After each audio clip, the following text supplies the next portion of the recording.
Use temporal. Your future self will thank you.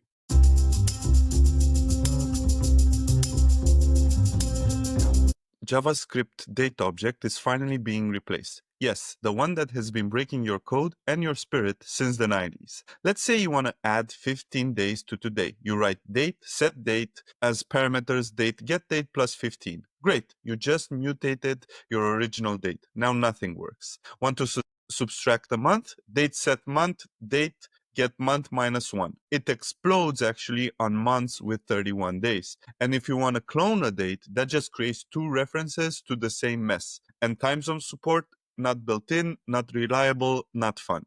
Now, working with date is unpredictable, error-prone, and full of gotchas. Temporal fixes all of this. First, it's immutable. You add or subtract time and it returns a new object.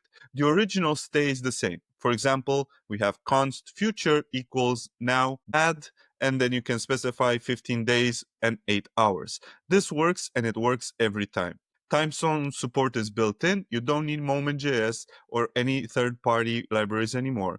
You can actually subtract real durations. For example, now subtract 3 months, 5 days, and it won't crash and it won't surprise you. And best of all, temporal actually separates exact time from wall clock time. So daylight saving doesn't break your logic. So the temporal API does what date never could. It's consistent, it's accurate, it's safe to use. If you're still writing new date, you're living in the past.